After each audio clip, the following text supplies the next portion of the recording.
Hi friends, good morning. ఎలా ఉన్నారు? బాగున్నారా? మేమైతే దేవుని కృపను బట్టి బాగున్నామండి. మీరు ఎలా ఉన్నారు? మీరు కూడా బాగున్నారు అనుకుంటున్నాము. ఎందుకంటే మీకోసం కూడా మేము ప్రేయర్ చేస్తున్నాం. ముఖ్యంగా ఏంటంటే మా స్టూడెంట్స్ అండి ఒక డౌట్ అడిగారండి. టీచర్, మేము బ్లౌజ్ అంతా కరెక్ట్గానే కుడుతున్నామండి, వెనకాల హ్యాండ్స్ అన్నీ బాగా వస్తున్నాయండి, కానీ ఫ్రంట్ పార్ట్ అయితే కరెక్ట్గా రావట్లేదండి. ఒకళ్ళేమో ఇలాగా కిందకి వాలిపోయినట్టు ఫ్లాట్గా ఉన్నట్టు, ఒకళ్ళేమో వంకర డింకరగా ఉన్నట్టు కుట్లు, ఈ షేప్ కుట్లు ఉన్నాయి చూసారా, ఇవి వంకర డింకరగా ఉన్నట్టు అని చెప్తున్నారండి.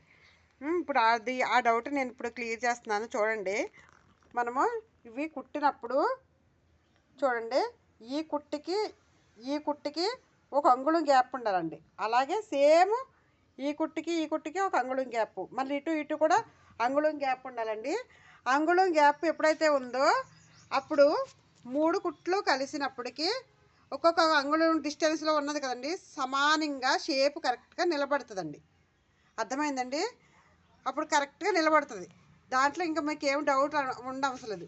ఒకటి అటు ఒకటి ఇటు కుట్టినప్పుడు తేడాగా వస్తుందండి షేపులు. అటు 3 సమానంగా ఎప్పుడైతే కుట్టామో అప్పుడే కరెక్ట్గా నిలబడుతుందండి. అలాగే చూడండి, ఇదిగో ఇక్కడ కూడా సమానంగా, ఇది చూడండి, ఇక్కడి నుంచి ఇక్కడికి సమానంగా ఉంది కదండి. ఇది కూడా ఇలాగ సమానంగా ఉన్నాయో లేదో కూడా చూసుకోవాలండి. కరెక్ట్గా, లేకంటే మళ్ళీ ఎగుడు దిగుడు వస్తాయండి. చూడండి షేప్ ఎంత కరెక్ట్గా వచ్చిందండి. మీరు ఇలా ట్రై చేయండి, మీకు చాలా బాగుంటుంది బ్లౌజు. ఓకేనండి?